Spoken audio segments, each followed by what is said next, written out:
The solar eclipse coming up in August has thousands of people flocking to Oregon. Some people are even planning to rent out their homes for a little extra cash.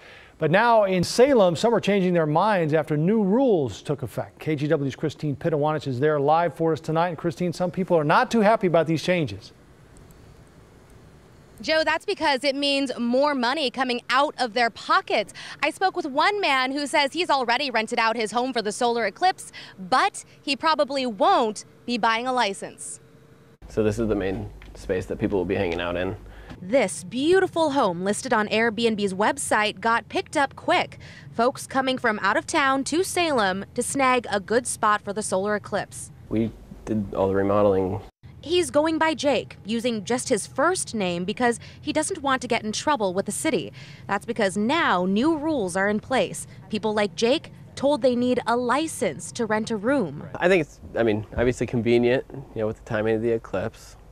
I think they're out to make a buck, and I don't know how well they'll do. I don't know if I'm going to even get a permit. And the license isn't exactly cheap. Buy one by the end of September and it'll cost $147 and last through the end of the year. It's about $109 between October and December. Then in January, folks will have to pay a full $184.50 for the whole year. I don't know what the prime motive was behind it, but it definitely sounds like kind of a money grab from the city. This isn't meant as any sort of real money-making type of thing.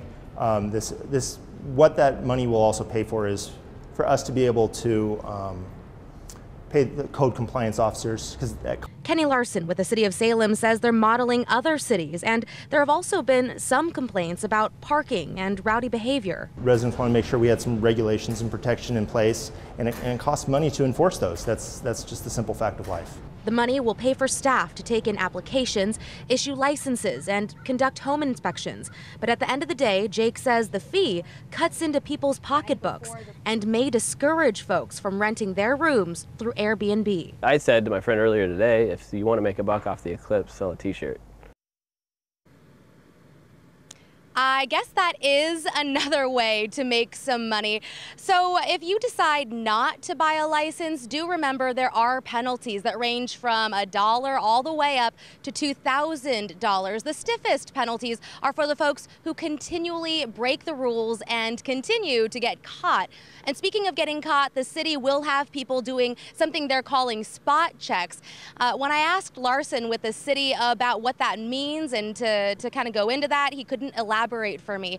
He also told me that as of this afternoon, there were 2 applications submitted to get a license. Back to you.